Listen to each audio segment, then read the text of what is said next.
Hello friends, कैसे आप सभी लोग। स्वागत है आप सभी का हमारे यूट्यूब चैनल इंग्लिश लिटरेचर 247 में। This is Hanif and today I am going to discuss some very important questions. और ये जो हमारे क्वेश्चंस होंगे ये बेसिकली एक मॉक टेस्ट हम डिस्कस करेंगे, जिसमें टोटल 50 क्वेश्चंस होंगे। 30 क्वेश्चंस हमारे लिटरेचर के होंगे और 10 क्वेश्चंस ग्रामर के, 10 क्वेश्चंस टीचिंग एप्टीट्यूड के होंगे। तो यदि आप डेली DSSB TGT की प्रिपरेशन कर रहे हैं तो फिर ये वीडियो आपके लिए फ्रूटफुल होने वाली है। इससे पहले हमने कई सारी वीडियोस को डिस्कस किया है। यदि आपने उन वीडियोस को नहीं देखी है तो आप प्लेलिस्ट में जाकर वहां से वॉच कर सकते हैं। और यदि आप DSSB TGT की प्रिपरेशन कर रहे हैं तो उसके कंप्लीट नोट्स या फिर प्रैक्टिस सेट चाहते हैं तो उसके लिए आप मुझे व्हाट्सएप कर सकते हैं। नंबर आपको इस वीडियो की डिस्क्रिप्शन बॉक्स में मिल जाएगा। शुरू करते हैं अपने आज की इस वीडियो को। तो हमारा फर्स्ट क्वेश्चन है कि who is the author of the rape of the lock. आपको बताना है कि the rape of the lock है, इसका ऑथर कौन है। तो फर्स्ट का हमारा सही आंसर होता है ए, यानी कि अलेक्जेंडर पोप। अब ये जो अलेक्जेंडर पोप होते हैं इन्होंने लिखा था रेप ऑफ द लॉक को। रेप ऑफ द लॉक एक मॉक हेरोइक पोम होता है जिसमें जो होता है हाई सोसाइटी को सटायर किया गया है। Next question is second, which character in King Lear says nothing will come of nothing. ये जो लाइन है ये किंग लियर जो कि एक प्ले है विलियम शेक्सपियर का, तो उसमें किस कैरेक्टर के द्वारा बोला गया है। तो सेकंड का हमारा सही आंसर होता है ए, यानी कि लियर के द्वारा बोला गया है। जो किंग लियर होता है यही इसका किंग होता है, मेन जो है प्रोटैगनिस्ट यही होता है और इसी के द्वारा जो ये लाइन होती है बोली जाती हैं। और ये बोलता है किससे, उसकी जो बेटी होती है कॉर्डेलिया जो कि सबसे छोटी बेटी होती है, उसी से लाइन को बोलता है जब वो इसकी फ्लैटरी यानी कि चापलूसी करने से इनकार कर देती है। Next question is third, in Paradise Lost Satan's chief palace in hell is called. Paradise Lost एक बुक है जिसको जॉन मिल्टन के द्वारा लिखा गया है, बेसिकली एक एपिक है। तो उसमें जो चीफ पैलेस होता है सैटर्न का जो कि हेल में है उसको किस नाम से जाना जाता है।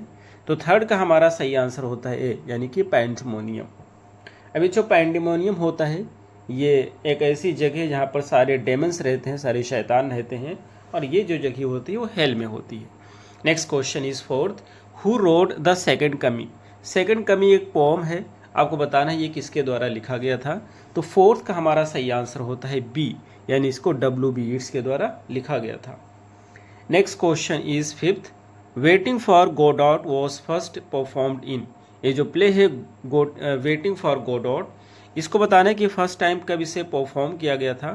तो फिफ्थ का हमारा सही आंसर होता है बी, यानी इसे परफॉर्म गया था 1953 में, फर्स्ट टाइम इसको परफॉर्म किया गया था और इसे लिखा गया था बेकेट के द्वारा, सैमुअल बेकेट के द्वारा इसे लिखा गया है। Next question is sixth, who is not a work by George Eliot. इसमें का कौन सा वर्क है जो कि जॉर्ज इलियट के द्वारा नहीं लिखा गया है। तो सिक्स का हमारा सही आंसर होता है ई, यानी कि नॉर्थ एंड साउथ। जो नॉर्थ एंड साउथ होता है जो वर्क है ये जॉर्ज इलियट के द्वारा नहीं लिखा गया है, इसको लिखा गया है एलिजाबेथ गैस्केल के द्वारा। Next question is seventh, who is the protagonist of the guide. Guide का बताना है कि जो गाइड प्ले है उसका प्रोटैगनिस्ट कौन है। तो 7 का हमारा सही आंसर होता है ए, यानी कि राजू होता है। राजू इसका कैरेक्टर होता है गाइड का। बेसिकली जो R.K. नारायण की जो गाइड होती है इसको लिखा है R.K. नारायण ने और उसी का जो प्रोटैगनिस्ट होता है उसी का नाम राजू होता है। Next question is eighth, in Othello Desdemona is smother. Smother means होता है किसी का गला घोट करके उसको मार देना। तो ये कहना चाहते हो ओथेलो जो कि शेक्सपियर का प्ले है उसमें डेस्टिमोना जो कि इसकी हीरोइन होती है उसका कौन सा व्यक्ति होता है जो गला घोट के मार देता है। तो 8 का हमारा सही आंसर होता है सी, यानी कि ओथेलो। ओथेलो जो होता है इस प्ले का मेन कैरेक्टर होता है या प्रोटैगनिस्ट कह सकते हैं, लेकिन विलेन के तरीके से काम करता है क्योंकि यही जो होता है अपनी वाइफ को मारता है। तो 8 का जो हमारा सही आंसर हो जाएगा वो सी होगा। और ये जो ओथेलो होता है अपनी वाइफ को किससे मारता है, तो एक तकिए से क्या करता है उसका दबा करके उसको मार देता है। Next question is ninth, the line water water everywhere but no water to drink, आगे की लाइन है, आपको बताना है ये कहाँ से लिया गया है। तो 9 का हमारा सही आंसर होता है बी, यानी द पोएम है the rhyme of ancient mariner. इसको किसके द्वारा लिखा गया है, इसको S.T. कोलरिज के द्वारा लिखा गया है और उसी की एक लाइन है। एस.टी. कॉलरिज एक रोमांटिक पोएट हैं और ये जो पोएम है the rhyme of ancient mariner एक बैलेड है, तो उसी एक लाइन है, बहुत ही फेमस लाइन है। Next question is 10th, who is the author of an essay on man. ये जो एन एसे ऑन मैन है ये किसके द्वारा लिखा गया है? तो 10 का हमारा सही आंसर होता है बी, यानी इसको लिखा गया है अलेक्जेंडर पोप के द्वारा। ये जो ऐसे होता है इसमें जो एक्सप्लोर किया गया है उस पे ह्यूमैनिटी की प्लेस की बात की गई है यूनिवर्स में। Next question is 11th, the term negative capability is associated with. ये जो टर्म होता है नेगेटिव कैपेबिलिटी, ये बहुत ही इंपॉर्टेंट क्वेश्चन है। ये जो टर्म है ये किससे संबंधित है?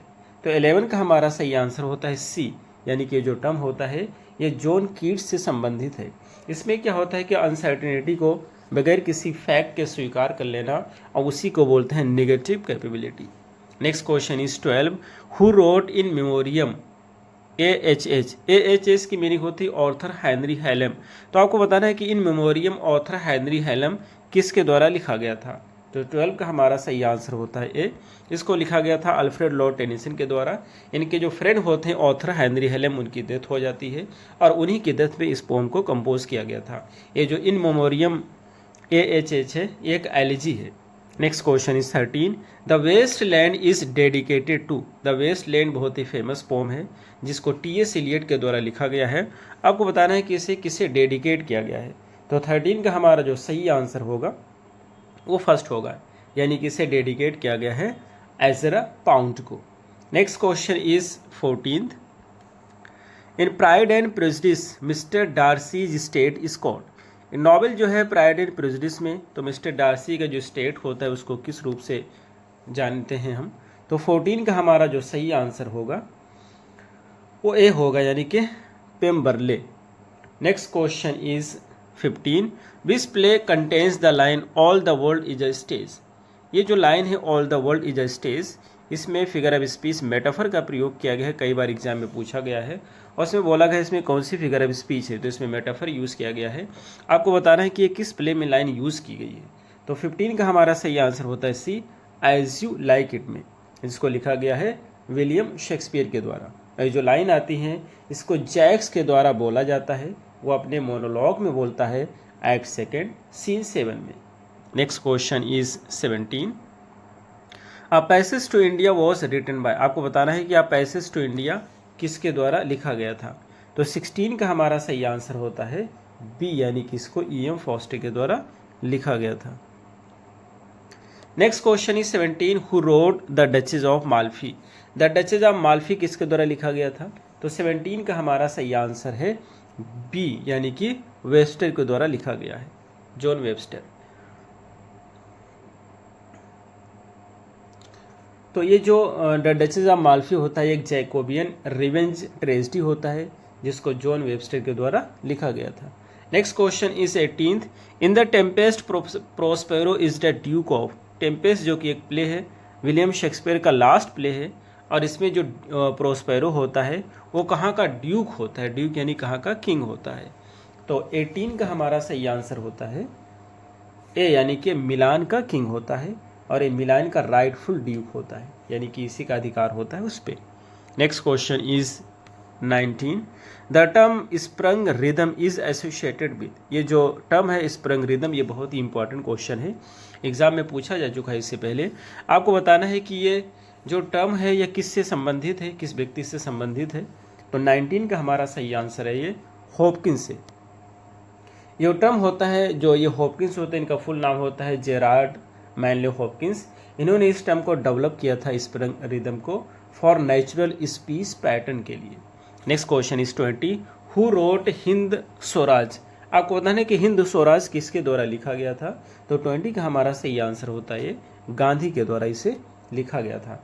गांधी ने इसको लिखा था 1909 में इसको। Next question is 21, which is not a play by Bernard Shaw. George Bernard Shaw के द्वारा इसमें का कौन सा प्ले है जो नहीं लिखा गया है। तो 21 का हमारा सही आंसर है C, the importance of being earnest. ये जो प्ले होता है इसको जॉर्ज बर्नार्ड शॉ के द्वारा नहीं लिखा गया था, बल्कि इसको लिखा गया है ऑस्कर वाइल्ड के द्वारा। Next question is 22, the child is the father of a man. ये बहुत ही फेमस लाइन है जिसको वर्ड्सवर्थ के द्वारा लिखा गया है, और इनकी एक पोम होती है 22 का हमारा सही आंसर बी होगा, इसको वर्ड्सवर्थ के द्वारा लिखा गया है। इनकी एक पोम है माई हार्ट्स लीप अप, और इसको एक दूसरे नाम से रेनबो के नाम से भी जानते हैं। तो उसी की एक लाइन है जिसमें अगर इसमें पूछा जाता है कौन सी फिगर ऑफ स्पीच यूज़ किया गया है, तो इसमें पैराडॉक्स यूज़ किया गया है। ये भी एग्जाम में पूछा जाता है कि इस लाइन में कौन सी फिगर ऑफ स्पीच है, तो पैराडॉक्स होगा, और इसे लिखा गया है वर्ड्सवर्थ के द्वारा। इस पोम का नाम होता है, एक तो नाम है माई हार्ट लीप्स अप और दूसरा इसका नाम है rainbow. Next question is 23, who wrote my last duchess. ये जो माई लास्ट डचेस है किसके द्वारा लिखा गया है आपको बताना है। तो 23 का हमारा जो सही आंसर होगा वो बी होगा, यानी कि रॉबर्ट ब्राउनिंग के द्वारा इसको लिखा गया है। ये जो माई लास्ट डचेस होता है एक ड्रामेटिक मोनोलॉग है। Next question is 24, in great expectation पिप्स sister is called. Great expectation एक बहुत ही फेमस नॉवेल है जिसको चार्ल्स डिकन के द्वारा लिखा गया है। आपको बताना है जो पिप की सिस्टर होती है उसको क्या कहा जाता है। तो 24 का हमारा सही आंसर होता है ए, यानी कि मिसेस जो उसको कहा जाता है। ये जो पिप होता है ये इसका प्रोटैगनिस्ट होता है, मेन कैरेक्टर होता है। इसका फुल नाम होता है फिलिप पिप, जिसको पिप के रूप में हम जानते हैं इस नॉवल में। Next question is 25, who is the heroine of Silas Marner. Silas Marner की हीरोइन कौन सी होती है। तो 25 का हमारा सही आंसर होगा बी, यानी एपी। अभी जो एपी होती है ये एक अडॉप्टेड डॉटर होती है सिलास मार्नर की। Next question is 26, the poem the patriot is written by. ये जो पोम है पैट्रियोट है किसके द्वारा लिखा गया था। तो 26 का हमारा सही आंसर है ए, यानी कि इसको रॉबर्ट ब्राउनिंग के द्वारा लिखा गया था। और ये जो होता है पब्लिक ओपिनियन की शिफ्टिंग के बारे में बात करता है। Next question is 27, which novel is subtitled the modern Prometheus. कौन सी नॉवल है जिसका सबटाइटल है द मॉडर्न प्रोमीथियस। तो 27 का हमारा सही आंसर होता है ए, यानी कि फ्रैंकेस्टीन। फ्रैंकेस्टीन एक नॉवल है जो कि बहुत ही फेमस नॉवल है और इसको लिखा गया है मैरी शेली के द्वारा, जो कि पीबी शेली की सिस्टर होती है। Next question is 28, who wrote sons and lovers. आपको बताना है कि सन्स और लवर्स को किसने लिखा था। तो 28 का हमारा सही आंसर होता है ए, यानी कि लॉरेंस, डी.एच. लॉरेंस ने इसको लिखा था सन्स एंड लवर्स को। सन्स एंड लवर्स जो होता है एक सेमी ऑटोबायोग्राफिकल नॉवेल होती है जिसको डी.एच. लॉरेंस के द्वारा लिखा गया था। Next question is 29, the term art for art's sake is associated with. ये जो टर्म है ये किससे संबंधित है। तो 29 का हमारा सही आंसर होता है ए, यानी कि ये ऑस्कर वाइल्ड से संबंधित है। Next question is 30, which poet is known as the poet of east. कौन सा पोएट होता है जिसको इंग्लिश लिटरेचर में पोएट ऑफ ईस्ट के रूप में जानते हैं। तो 30 का हमारा सही आंसर होता है बी, यानी कि मूर। थॉमस मूर को हम पोएट ऑफ ईस्ट के रूप, बी इसका सही आंसर होगा। थॉमस मूर को हम पोएट ऑफ ईस्ट के रूप में जानते हैं। So B is the right answer. आगे के जो क्वेश्चन होंगे 10 क्वेश्चन ग्रामर के होंगे और उसके बाद में टीचिंग एप्टीट्यूड। तो 31 हमारा है चेंज इनटू पैसिव, पैसिव में चेंज करना है। They have completed the work. अब यहाँ पे हैव यूज़ किया गया, प्रेजेंट परफेक्ट है, तो क्या करेंगे, क्योंकि वर्क यहाँ पर ऑब्जेक्ट सिंगुलर है तो हैज़ बीन में जाएगा। हैज़ बीन में हमारे पास एक ही ऑप्शन ए है, तो इसका आंसर हो गया। Next question is 32, identify the tense she will have finished by tomorrow. तो ये जो है विल हैव के साथ वर्ब का थर्ड फॉर्म होता है फ्यूचर परफेक्ट में, इसलिए ए इसका सही आंसर होगा। Next question is 3, choose the correct indirect speech. He said I like coffee. तो आई जो है ही के हिसाब से चेंज हो जाएगा, यहाँ पर ही हो जाएगा, और लाइक को लाइक्ड में चेंज कर देंगे क्योंकि ये पास्ट टेंस में, तो हो जाएगा he said he liked the coffee. He liked जो यहाँ पर यूज़ किया गया एक तो फर्स्ट में है और यहाँ पे से यूज़ किया गया तो ये होगा नहीं, तो A is the right answer.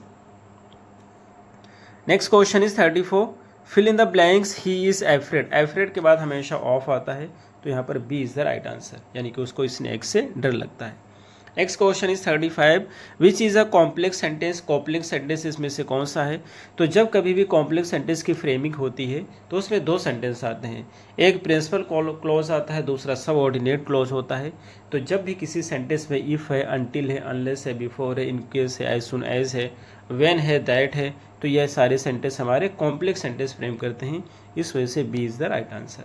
Next question is 36, antonym of scarcity. आपको बताना है कि स्कार्सिटी का एंटोनिम क्या होगा, तो स्कार्सिटी माने कमी होता है और प्लेंटी माने बहुत ज़्यादा होता है। So C is the right answer. Next question is 37, choose the correct tag. Question tag की बात करते हैं तो क्वेश्चन टैग में हम क्या देखते हैं कि यदि सेंटेंस हमारा पॉजिटिव है तो उसको हम नेगेटिव बना देंगे, नेगेटिव है तो पॉजिटिव बना देंगे। सेम टेंस में तो यू आर टायर्ड पॉजिटिव है, इसका नेगेटिव बनेगा aren't you. So A is the right answer. Next question is 38, which is finite verb. Finite और नॉन फाइनाइट वर्ब में क्या होता है, तो जो इन्फिनेटिव होते हैं, जेरंड होते हैं, पार्टिसिपल होते हैं, ये होते हैं नॉन फाइनाइट। नॉन फाइनाइट इनको क्यों कहा जाता है, क्योंकि इन्फिनेटिव, पार्टिसिपल, जेरंड में कोई भी चेंजेस नहीं होता है सब्जेक्ट के हिसाब से। सब्जेक्ट चाहे सिंगुलर हो या प्लूरल हो, ये हमेशा सेम ही रहते हैं। लेकिन जो फाइनाइट वर्ब होता है वो सब्जेक्ट के हिसाब से चेंज होता रहता है। जैसे यहाँ पे सी यूज़ किया गया है, प्लेज है, अब यहाँ पर ही यूज़ किया जाएगा तो ही प्लेज यूज़ करेंगे, अगर दे यूज़ करेंगे तो प्ले यूज़ करेंगे, दे के साथ प्ले आएगा, तो इसमें चेंजेस होता रहता है, तो इस वजह से ये फाइनाइट वर्ब है। So C is the right answer. Next question is 39, the word happiness is. अब हैप्पीनेस पार्ट ऑफ स्पीच में किस प्रकार का नाउन है आपको बताना है, तो ये एक एब्स्ट्रैक्ट नाउन है। ए is the right answer. Next question is 40, rapid. Rapid माने बहुत ही तेज़ होता है, इसका सिनोनिम बताना है, तो क्विक माने भी बहुत ही तेज़ होता है। ए इज़ द राइट आंसर। बाकी की जो 10 क्वेश्चंस होंगे वो टीचिंग एप्टीट्यूड से रिलेटेड हैं, तो देखते हैं। क्वेश्चन नंबर हमारा 41 है, the primary goal of remedial teaching is. आपको बताना है कि रेमेडियल टीचिंग की मेन जो प्राइमरी गोल क्या होता है, तो 41 का हमारा सही आंसर होता है बी, हेल्प स्टूडेंट्स। 41 का बी होगा, help students overcome learning difficulty. यानी रेमेडियल क्लास से लगाया जाता है कि जो स्टूडेंट है जिनको लर्निंग में डिफ़िकल्टीज़ है तो उससे वो पार पा सकें, उस चीज़ को सीख सकें। Next question is 42, which is the most effective way to improve speaking skill. यानी ये कहना चाहते हैं बोलचाल की स्किल को सुधारने के लिए सबसे इफेक्टिव तरीका कौन सा होता है, तो 42 का हमारा सही आंसर होता है बी, यानी ग्रुप डिस्कशन। ग्रुप डिस्कशन से क्या हो जाएगा, व्यक्ति जो है नी ओपन हो जाता है, बोल्ड हो जाता है, और उसकी स्पोकन जो इंग्लिश होती है या किसी भी लैंग्वेज का स्पोकन जो पार्ट होता है वो अच्छा हो जाता है। So B is the right answer. Next question is 43, in the communication process feedback means. ये कम्युनिकेशन में फीडबैक का क्या रोल होता है, तो 43 का हमारा सही आंसर होता है बी, यानी कि रिस्पॉन्स फ्रॉम रिसीवर। यानी कि जब आप किसी से बातचीत कर रहे हैं या कुछ भी होता है तो कम्युनिकेशन का प्रोसेस का पता चलता है रिसीवर से, यानी कि अच्छे से अगर रिसीव कर पा रहा है तो अच्छे से आपको रिस्पॉन्स कर पाएगा, और जब वो समझ ही नहीं पा रहा है तो किस तरह से आपको रिस्पॉन्स करेगा। तो फीडबैक जो बहुत ही इंपॉर्टेंट रोल प्ले करता है कम्युनिकेशन प्रोसेस में। Next question is 44, which is an example of formative assessment. आपको पता है कि फॉर्मेटिव असेसमेंट का इसमें का कौन सा एक एग्जाम्पल है, तो 44 का हमारा सही आंसर होता है बी, यानी कि सरप्राइज टेस्ट। सरप्राइज टेस्ट एक फॉर्मेटिव असेसमेंट का एग्जाम्पल है। अब सरप्राइज टेस्ट क्या होता है, तो फॉर्मेटिव असेसमेंट के मतलब होता है on going assessment during learning, यानी लर्निंग के दौरान आप जो असेसमेंट करते हैं, जो बच्चे की जांच करते हैं, देखते हैं, तो उसी को बोलते हैं formative assessment. So B is the right answer. Next question is 45, the best way to teach vocabulary is. यानी कि वोकैबलरी को पढ़ाने का सबसे अच्छा तरीका कौन सा होता है, तो 45 का जो हमारा सही आंसर होता है वो बी होगा, यूजिंग वर्ड्स इन कंटेक्स्ट। यानी कि जो वर्ड होते हैं उसी कंटेक्स्ट में यूज़ करना या किसी से एसोसिएट कर देना, तो ये बेस्ट तरीका होता है वोकैबलरी पढ़ाने का। इससे क्या होता है कि बच्चा काफ़ी समय तक के रिटेन कर पाता है। Next question is 46,